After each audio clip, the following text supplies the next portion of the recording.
Good afternoon, everybody. Welcome to the Country Education Partnership Free Professional Development Winter Series. Because I can never hear anyone. My name is Brendan Ryan. In recognition of First Nations people's spiritual and cultural connection to country, we acknowledge the traditional custodians of the land. We thank them graciously for their continued hospitality. We acknowledge the continued care of life, land and waters over thousands of generations and recognise the immense sacrifice and suffering that occurred for us to live freely on this country. We pay our respects to elders past, present and emerging, for they hold the memories, the traditions, the culture and hope of First Nations peoples. Welcome everybody to this, our first in the winter series, session 1. Today's topic is leading and teaching in multi-age classrooms. It's my pleasure, as usual, to introduce the Chief Executive Officer of CEP, Mark McLean. Over to you, Mark. Thank you, Brendan. And it certainly is the winter series with the temperature outside.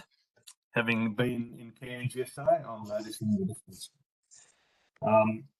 CEP been very busy with the fantastic opportunity to be at the Principals Conference for Government Schools last week in Melbourne, which was fantastic. Other exciting news, we are just about ready to go with a rural education survey. We've been working with the University of Canberra.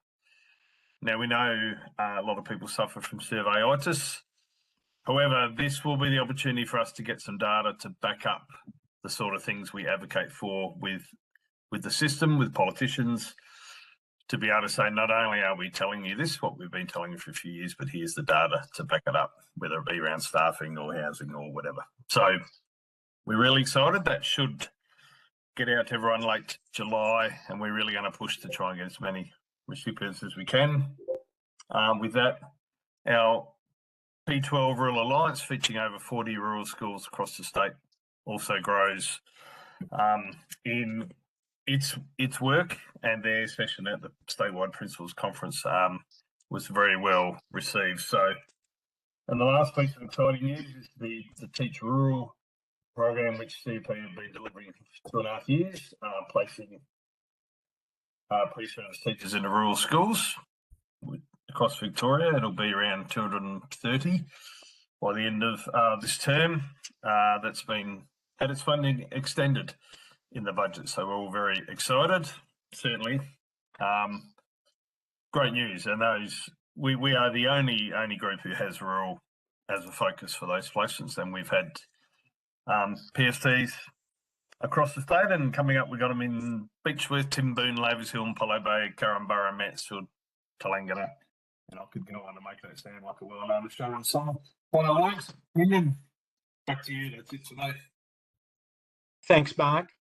Now, as usual, some housekeeping information. Today's session will be a 1-hour session, which will conclude at 5 p.m. I'll remind everybody that the program is being recorded, so you can review the session at your own convenience. And of course, all past sessions have been recorded and are available through our website. Anyone that has a question, if you wish, can include them in the chat box, and we'll keep checking the chat box, and hopefully we'll be able to answer those questions during the course of the session. And also a reminder that at the conclusion of today's session, there will be a short survey, and we would encourage everybody online to complete that survey before they check out from the session today. So I can now hand over to Mark Westgarth, who will introduce the guests and facilitate today's session. Over to you, Mark. Thanks very much, Brendan, and thank you very much, Mark. Welcome everybody for our focus today on teaching in a multi-age setting. We have 4 speakers today. We have Mark Wyatt, who's a teaching principal collector. We're going to hear from Nat Bennett, who's the principal of the Branxholme Wallacedale Community School. We have Tess Kelly, who's a principal at Talbot Primary School. And to put a coaching and leadership lens, we have Deborah Patterson, former principal, mentor, principal coach and author. We're going to begin today. I'd like to introduce Tess Kelly from Talbot Primary School. Over to you, Tess. Thank you, Mark, and thanks to the CEP for inviting me to come along. I'm going to share my screen.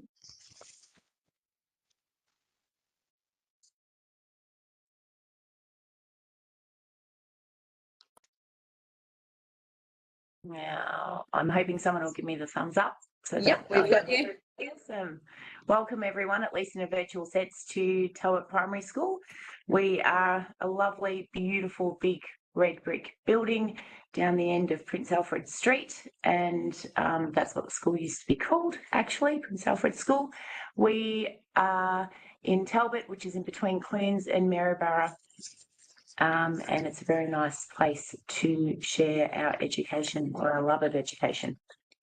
So our current enrolment, they're stable. They sit between 35 and 40 and are likely to remain at that level for the next 3 to 5 years.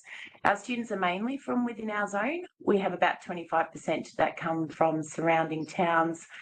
So Clunes on one side, about 15 minutes, and Maryborough 15 minutes in the other direction. We have a bus run, which does 2 little bus runs in the morning, collecting from each side, and then in the afternoon, a lot of the kids hop on and spend the longer ride being delivered back to their bus stops. We have a really supportive parent body who are active, like at all school events, other than activities in the classroom. And I think that represents 2 things: the parents' level of confidence in themselves as learners, but also the high trust, or level of trust that they have in our teachers, and communication is high between our parents and our teachers. This year is the first time in about 5 years that I, as a principal, haven't had a teaching load. So this is my 3rd year at Talbot Primary School. And it's the first year in a while that our ES staff actually outnumber our teaching staff. And that's really due to the high level of needs in our student body and the administrative load that comes with having those students with additional needs.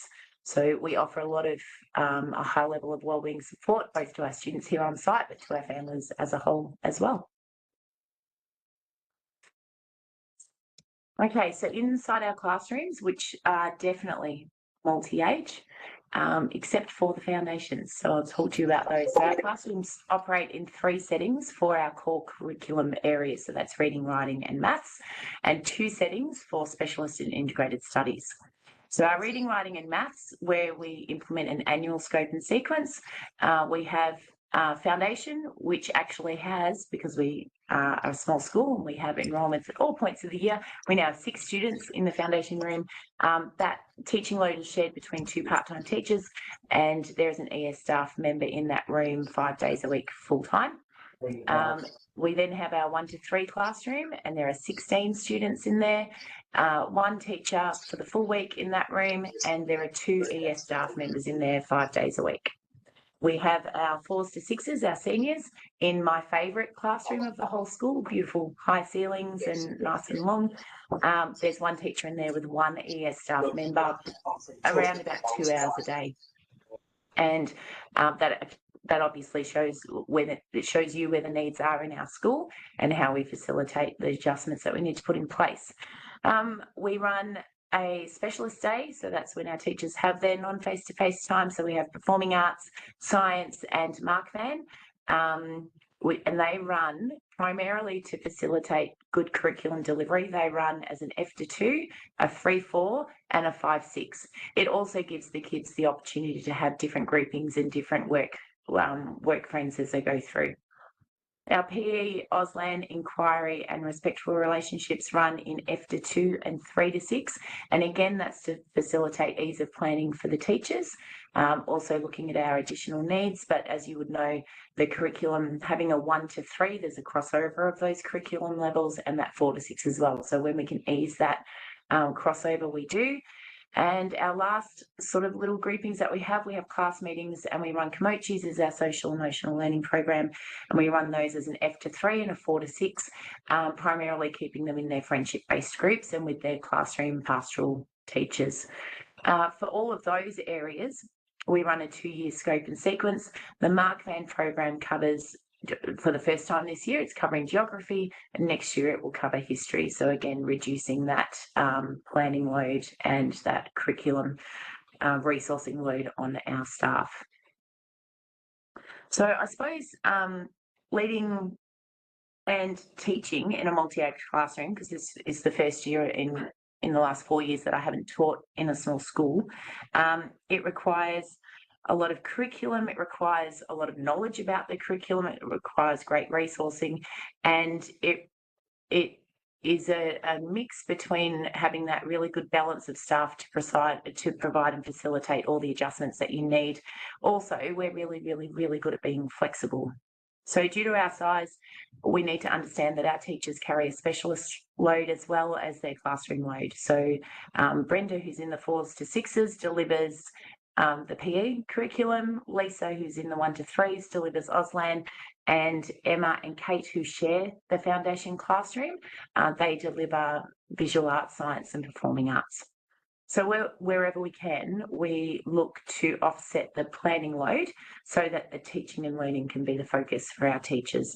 We use many different supports to do this. So we work really closely with our EEL to support the curriculum development and planning. We use network support and we implement well-researched programs and make sure that they're implemented with fidelity.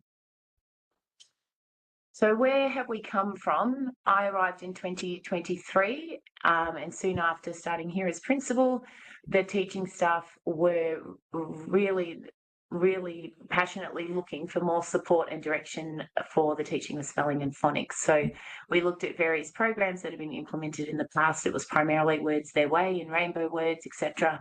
And we completed research into current best practice. And we know where the department has ended up with that recently and the available programs at the time that met those requirements.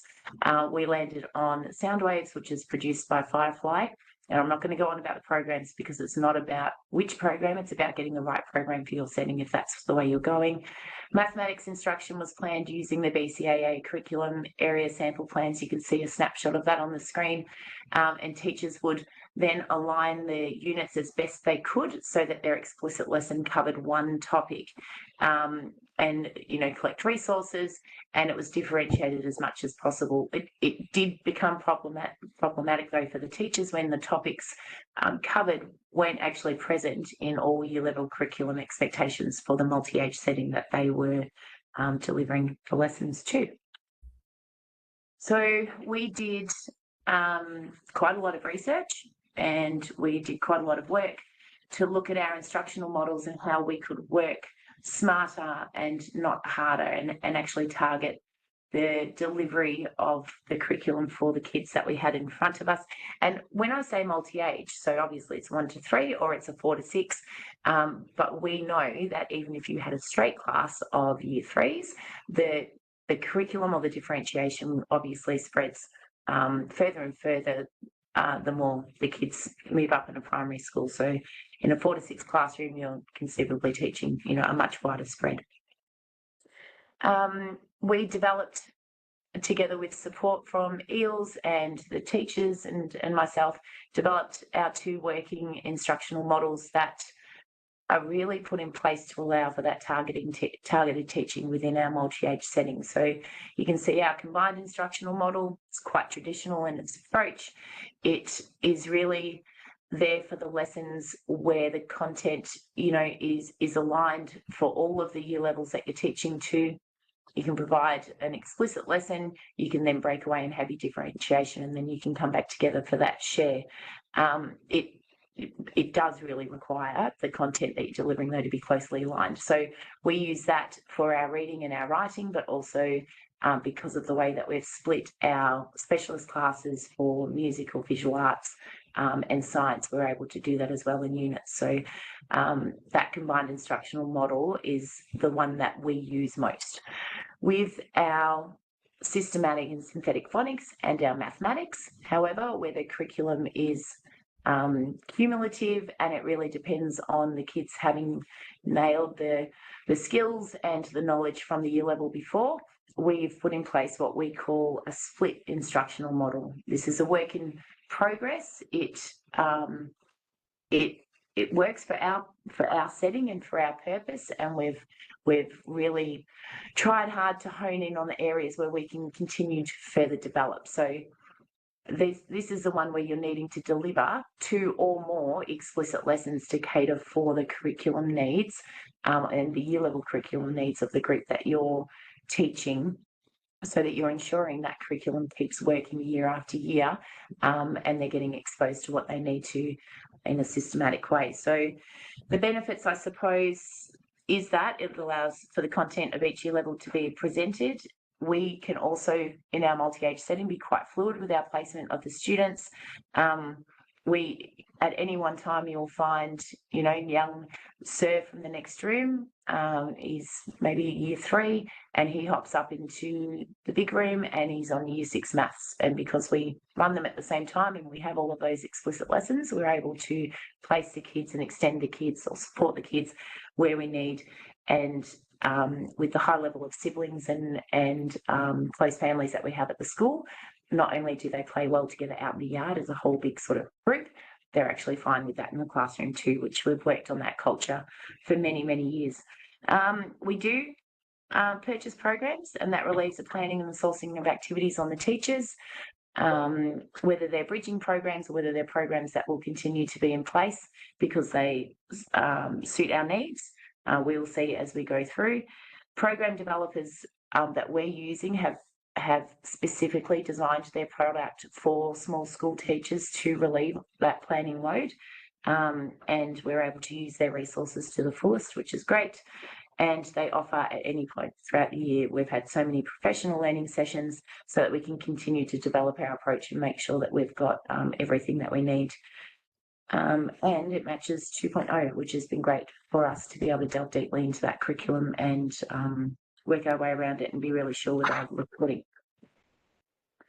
So for our literacy, we are an F&P school, and I know that there's funding coming from the department soon so that we can all update quite a few of our resources, but we do have decodables as well.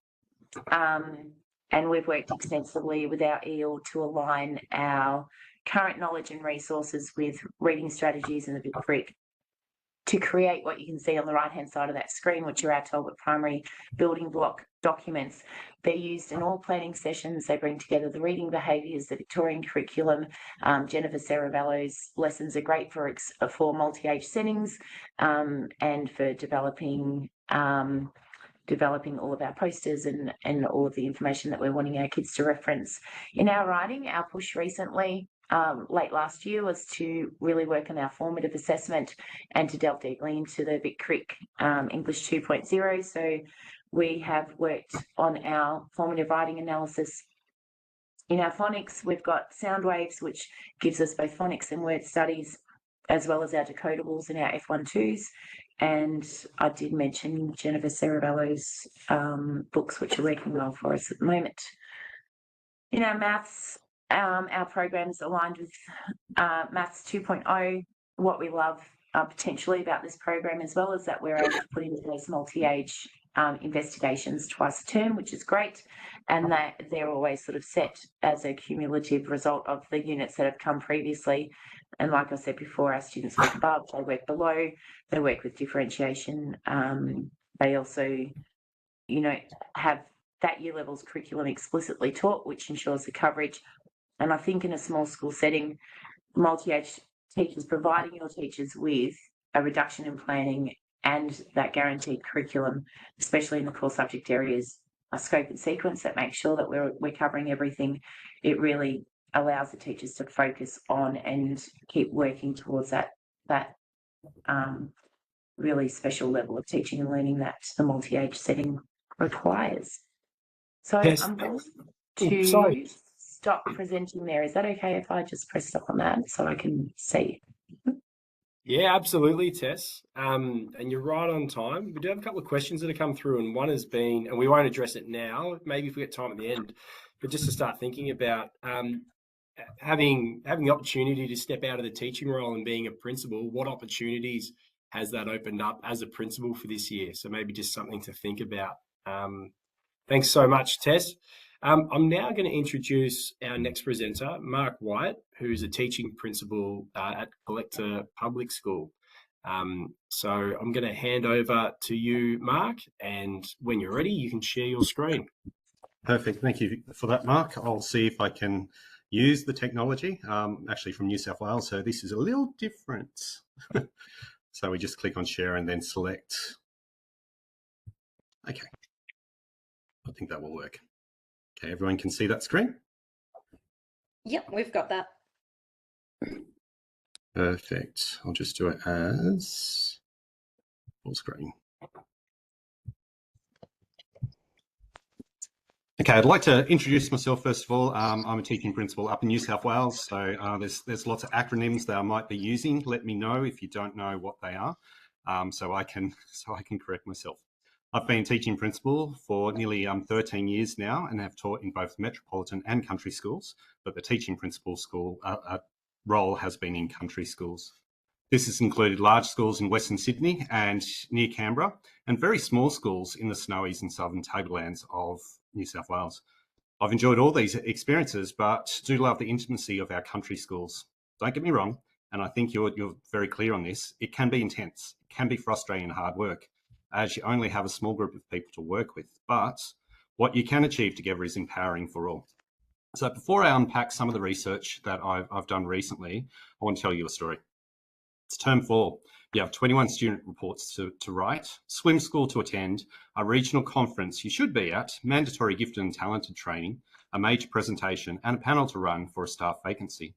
Grant applications need acquitting. Some unhappy parents want answers about swimming practices, and you're teaching 3 days a week. Meanwhile, the annual school report and 2025 budget is fast approaching. The 2024 school plan needs reviewing. You must collect community satisfaction data from students, parents, and staff. You're going on a 3-day small school camp very soon, and you're trying to get the end of year planning ready for the end of year ceremonies. You're supporting staff welfare while teaching, only have an office person for 3 days a week, and have part-time teachers, exec, and office staff. You're teaching a multi-stage class where students have different developmental stages, some who are excelling and others who need intervention, and doing this all with a smile, despite being paid in New South Wales as an assistant principal level. So you are a teaching principal. For those that are unfamiliar, teaching principals lead our regional, rural and remote schools while managing a teaching load of up to 5 days if you can't get casuals. Can everyone hear me clearly enough? Okay, teaching is a dynamic balance of knowledge, relationships, and adaptability. I'm sure you have all found this through your learnings and theory and experience. But when looking at rural education, it becomes more involved. Rural education is more than just schooling. It is deeply interconnected experience, while learning extends beyond the classroom, shaped by community, place, and the unique challenges and strengths of rural life. Within rural education, teaching principals juggle that leadership, educational instruction, relationships, and evolving demands, often with fewer resources and less time. And there's little research. It's only a small amount of research in this field, hence why I decided to do a little bit of research through my master's for this. One important factor that enables success is not the physical resources, but who the people are in the roles. You need the right person who understands the context, the community needs, and the importance of each unique community. Rural teaching matters. It has a lasting impact on the community, building strong relationships and relational trust to make a real difference to students' lives. You don't just have the students for 1 year. You can have them for multiple years and up to 7 years in the primary level. You know their families, their stories, and their needs. Some families have been within your school for multiple generations, so there is a deep sense of ownership and pride. So what is a TP1 and TP2 school? To give some context, in New South Wales, there are over 450 small rural schools or teaching principal schools. That's approximately 20% of New South Wales DOE, or 1/3 of the primary, which is higher than our high school numbers. These small schools have teaching principals. Teaching principals lead regional, rural and remote schools while managing that teaching load that I spoke about. Within regional, rural and remote locations of New South Wales, schools cater for approximately 1/3 of New South Wales' population. And 90% of teaching principals work in small regional, rural and remote schools, highlighting their significant role within the New South Wales education system. Through the completion of my Masters, which focused on enablers for thriving small schools, I spoke to many teaching principals. However, there are many elements that I will be talking about today that also translate to teachers within our small schools. So some of the benefits and rewards of rural teaching. So the community connection. So teaching in rural areas often means being an integral part of the town.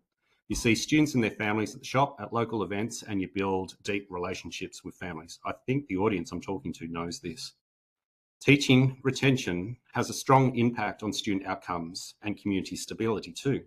However, due to varying reasons in New South Wales at least, this is not as common in our small schools.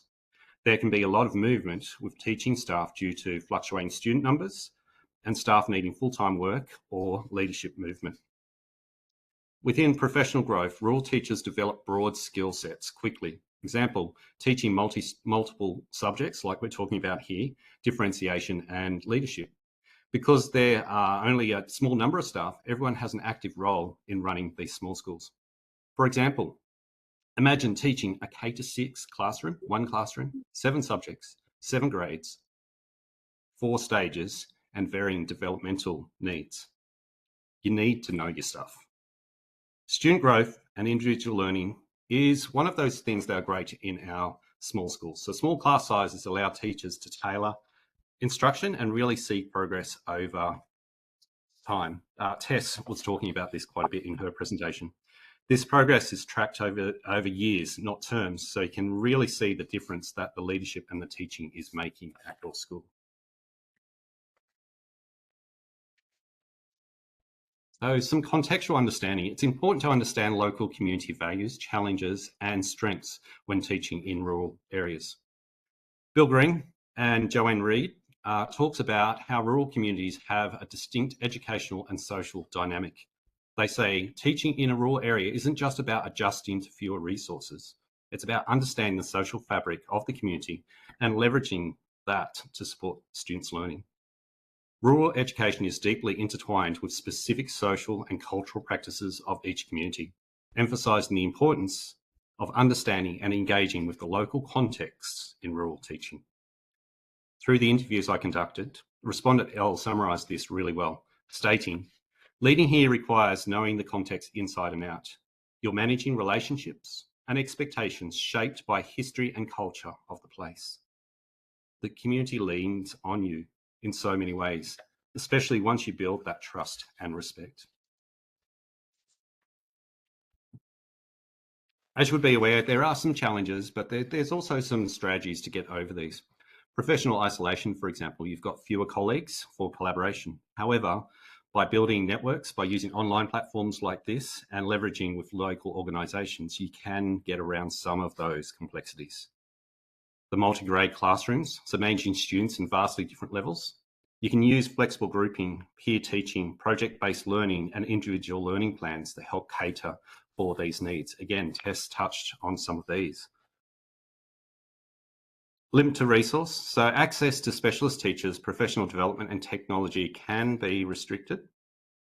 Strategies include leveraging off creative problem solving, advocating for funding and building partnerships. I know, for instance, with our small school, we've got a whole heap of grants to do programs like our dance program or our music program because we haven't got the funding, but there are organisations that want to give schools money. So high expectations and role creep. You will often be expected to wear many hats beyond teaching. So you could be a counsellor or a coach or an event organiser or an administrator or a general assistant. I don't know how many times I've had to jump on a mower to make sure that the grass was down, for instance. So while this is necessary due to the small number of staff, making sure you set boundaries and have good time management is super important. So what makes rural teaching different? You get to build strong relationships with students and families. Parents often play an active role in the school. A chance to be adaptable and resourceful. So rural teachers often need to think on their feet because things don't always go to plan. Today, there was a really good example of that where I went into one of the meetings and I was in the wrong meeting. So I had to come into this one. Greater autonomy and influence. So unlike larger schools where roles are more segmented, rural teachers have a greater say on curriculum, decision-making and school culture, which means we can make a big difference really quickly. Okay, Mark, thank you very much. I am going to pause you there. We had a couple of questions coming in around some of the strategies that you spoke, addressing the flexibility required early on. And I think in the last 2 or 3 minutes, you have answered that brilliantly. So thank you very much. If we have some time, we'll come back at the end to pick up the last part of what you were saying. I now want to introduce Nat Bennett, who's our third speaker, who's the principal from Branxholme Wallacedale Community School. Welcome, Nat, and I'm going to ask you to share your screen, which we can see now. Over to you. That's up. Beautiful. So my name's Natalie Bennett. I'm at Branxholme Wallacedale Community School, which is between Hamilton and Haywood in the southwest. A very small school of 8 students currently. So we've got an enrolment of 8 between year 2 and year 6, which I must say is much better than having an odd foundation one in there, which next year we've got 3 foundations coming. So the whole dynamics and structure of the school will have to change. Can't multi-teach as well, multi-age teaching when you've got kids at foundation level. So there'll be quite a bit different there.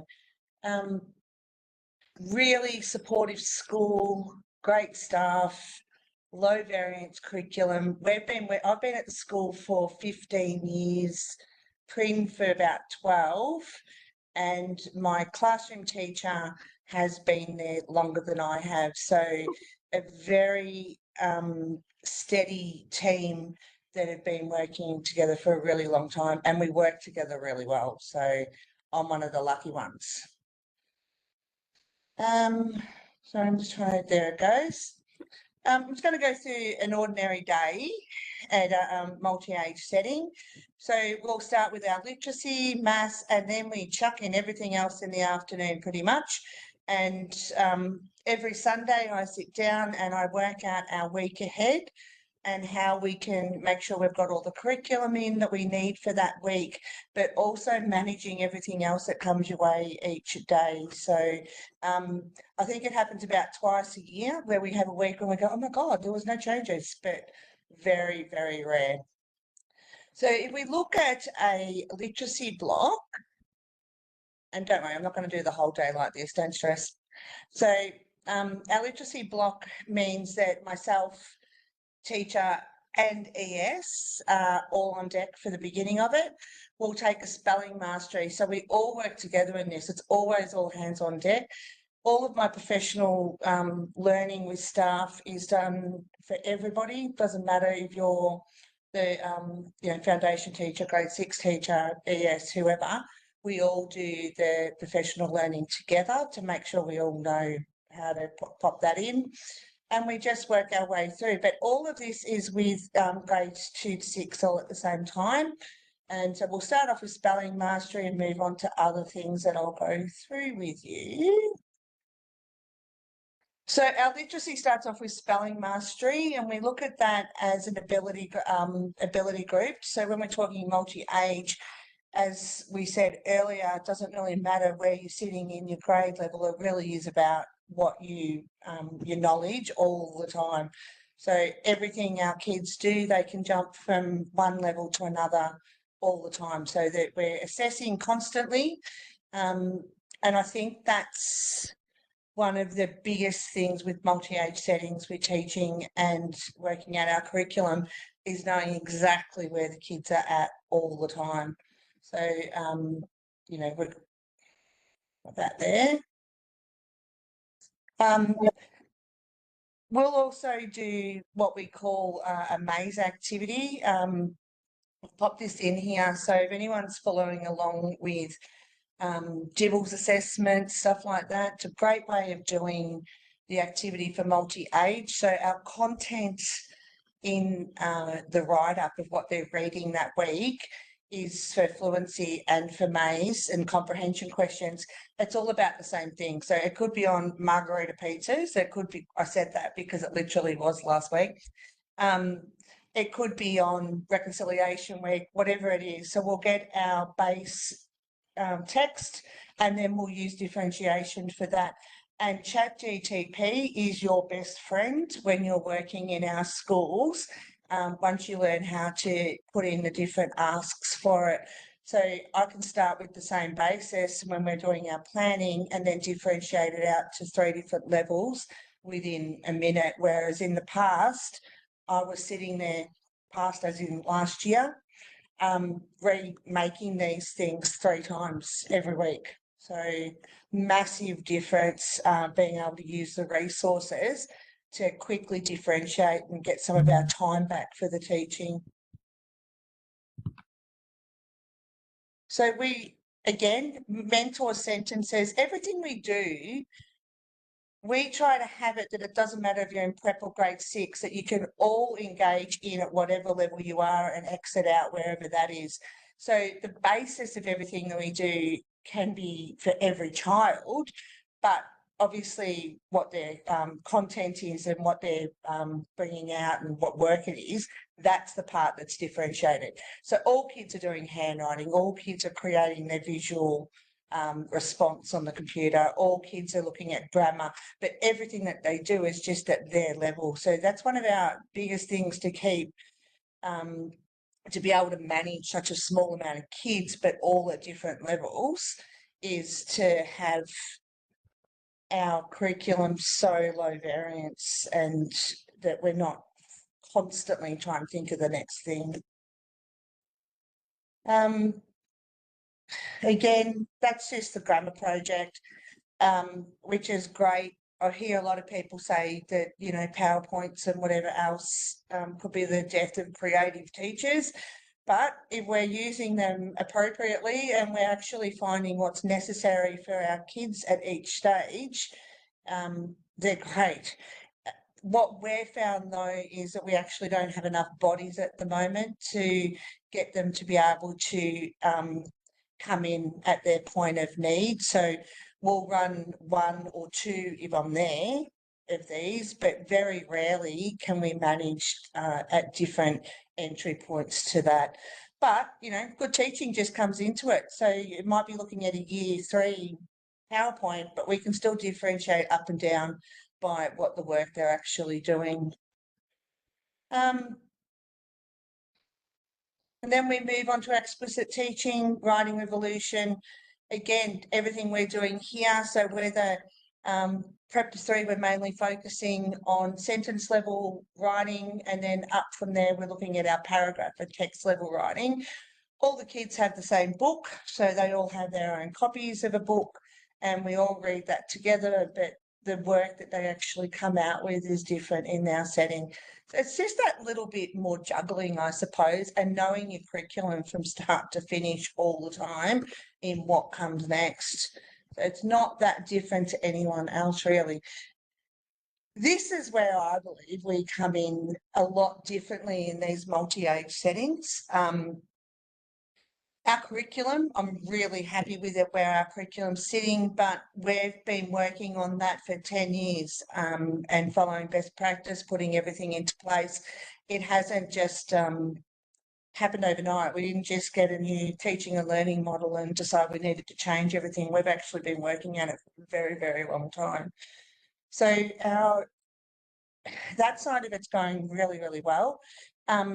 And what we've noticed, though, which everyone would notice in these settings, is that the most important thing that we need to be helping our kids with is those friendships, relationships, social skills, social emotional learning.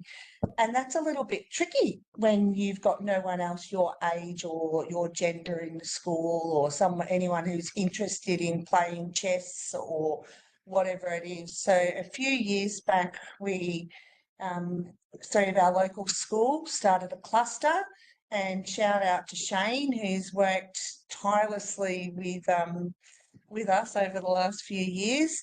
And we started by looking at all the wellbeing things, mainly for the students to start with. So our biggest thing was we want our kids to be able to have everything. We don't want them to miss out on anything just because they're at a multi-age small school teaching principal setting, that they're getting all bits of everything. So we've started on those camps, incursions, sporting events, all of those things together. And over the time, we allowed staff to develop their relationships and trusts a lot more naturally, I suppose. So they've got that collegiality.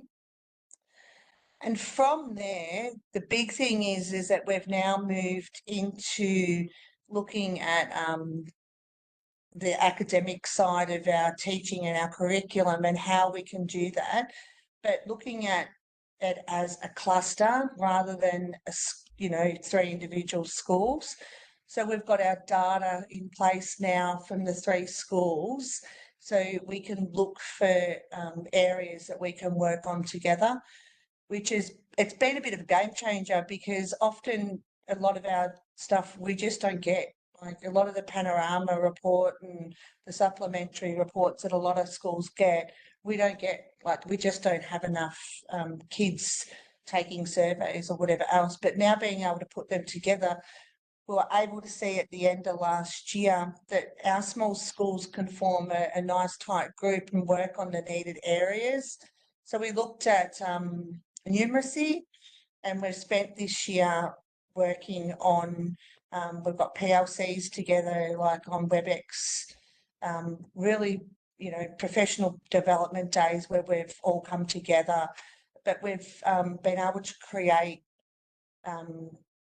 really good relationships with staff, because these schools can be quite isolating for staff at times, because we don't have anyone else teaching at our level, and it's hard to have the conversations about who's here, who's there. So now we can do our moderations, we can have a lot more conversations, and obviously the bonus comes in with the wellbeing for the kids. The other clustering thing that we've been working on, I work with another 3 schools, but we're looking at, this is a different approach though. It's not so much about the kids, it's more about our leadership in these multi-age settings and what can we bring together as a cluster of schools. And again, we're looking at numeracy, but we're looking at that as peer observations with the VTLM and especially explicit teaching.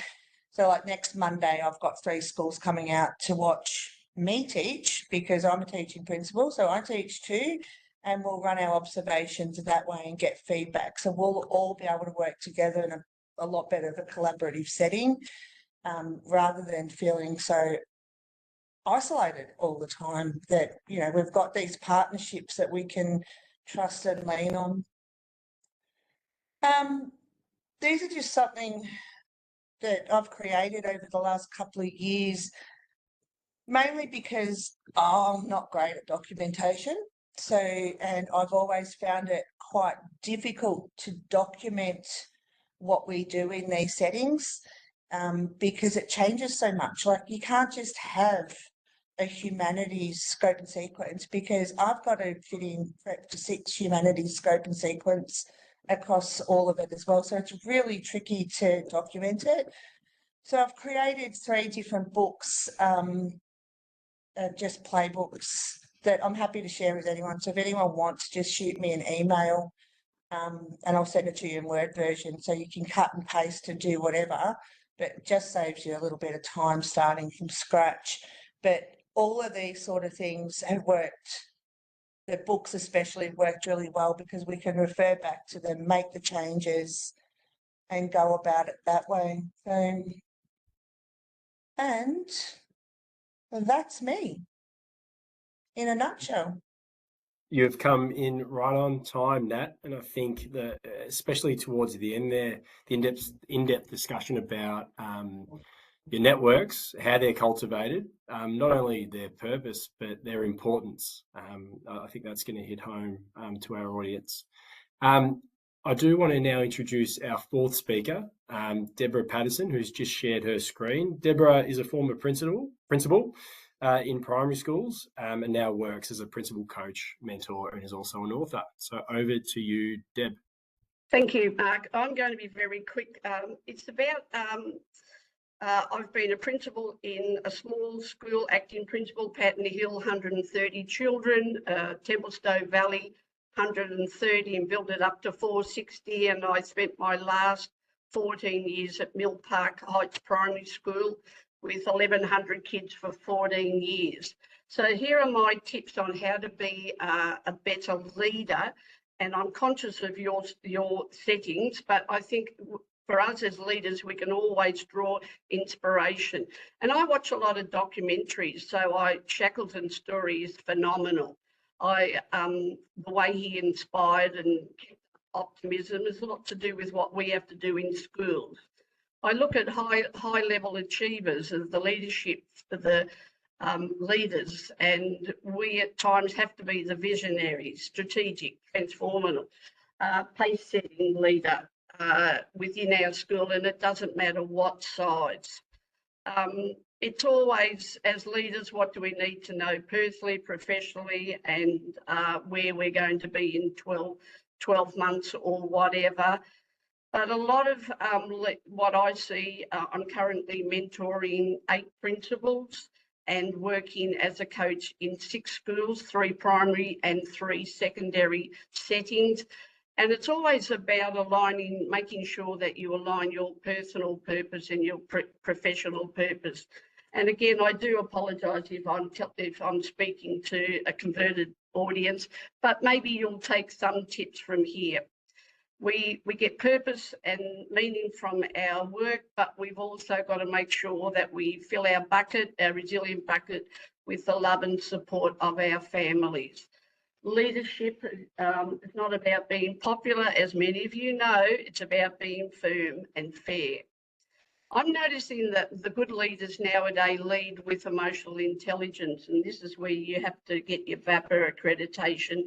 But I can pick, I can talk to a graduate, a teacher, or an AP, or a PRIN, ES, it doesn't matter. And I can tell whether they're self-aware, they're aware of others, authentic, emotional reasoning, self-management, and positive influence. But if they're moving to the left side of the unproductive state, it's not a good state to be in. And we always try and move people more so to the right. I mean, we all want to be in the happy quadrant, but there are many survivors, prisoners in the last quadrant, which is the whinger. And there are many of us that have to deal with these type of people. Leaders at times, probably more so that are teaching or being a principal, you're on the dance floor, you're in the thick of it. But we need to at times give space and get up on the balcony. I know I can watch leaders lead with the head, the heart, and the hand, and sometimes in difficult situations we have to move to the head, being more technical and problem solving. Doesn't hurt to lead with the heart at times. I lead, when I mentor and coach, I like to give people mental models, which means that they can go into any type of situation or problem with intentional strategies at the back of their head. And my formula for success is that if you've got the right moral purpose, you know the learning needs of the students, you plan to their point of need, you develop scope and sequence calendars and professional practices. It's what goes on in that classroom that makes a difference. And then you can build teacher capacity, you get better student learning outcomes and a better future for all. These are my KISS theories. I can only think of 3 or 4 things at a time, so I don't like to go any more with trying to think. So, for example, a coaching, I'll say, what's your biggest issue? And then I'll go, and what else? And what else? And when you dig deeper, you'll get to the real issue. With making decisions, you either do it, delegate, diary, or dump it. I always, my last school, I had 140 staff and they got used to my ladder of accountability. If you came to me with an issue, you had to acknowledge reality, own it, take a position. Took me many years to build this culture at Mill Park Heights Primary School, but I eventually got there, and we got rid of the excuses, the blaming and the denial. Nowadays, good leaders focus on relationship, culture and well-being. You can't get rid of that well-being. My best having difficult conversations mental model is use the SBI. What was the situation? What was the behaviour? And what was the impact? Mark, yesterday at yesterday's meeting, I noticed you rolled your eyes. It made me feel that you didn't respect me. Simple, direct, and it gets the most, it gets the quickest resolution. We all know about pace and momentum. We've set everything up for success. We saw, as planned, by the end of term 1, we want to sail through a little bit the ups and downs by the end of term 2. But by the end of term 2, we want signs of success. And once we do that, we sustain that momentum for the rest of the year. So when you plan things and you look, set and plan things, make sure you set it up for the success. Student behaviour is one of my big issues at the moment. I go into some dysfunctional schools, and if you can't manage your student behaviour and you need to build those relationships and connections, you're flying blind. And believe me, I'm seeing just last week I had to go into 3 Year 9 classes, and they were a disgrace. Just to sort of winding it up now, and I do apologise. My book that I have written is called Passion, Guts and Leadership. It's the A to Z for the unconventional leader, because you'll probably know that I am the very unconventional. But I've run the largest government school. I now mentor in small country regional schools. I've seen the whole gamut. And this is just some little tidbits, easy reading, and some of my quick tips and tools on how to be a better leader. Book that I'm really pushing at the moment is creating trauma-informed, strength-based classrooms, because of so many of our kids are coming to classrooms with so much trauma. This is a must on anybody's book list. I'm available for any mentoring, coaching, keynote speaking, or being a critical friend, or running some of your curriculum days. I do a lot of work with when your staff opinion survey comes down. We unpack it, analyse, and we work out what we're going to do for the following year. Tomorrow I'm going into a primary school, and I mentor and coach the principal team, and then I meet with 4 middle leaders and I coach them at their point of need. So that's it from me. That's a wrap. Thanks very much, Deb. Very quickly, and Mark, I want to cross back to you in a moment for a final minute. Mark Wyatt. Deb, what was the title of the book on trauma? Creating Trauma-Informed, Strength-Based Classrooms by Tom Branxholme, Branxell. Absolute must. And don't forget my book, Passion, Guts and Leadership, from Amber Press. Thanks very much, Deb. We had such a packed program today, and Mark, I just wanted to bring you back. We have we literally have a minute, and where I cut you off, I just want to bring you back for a final thought that you might want to leave our audience with. All right, no problem. What I'll do, I'll jump to my last slide. So I'll just share that screen.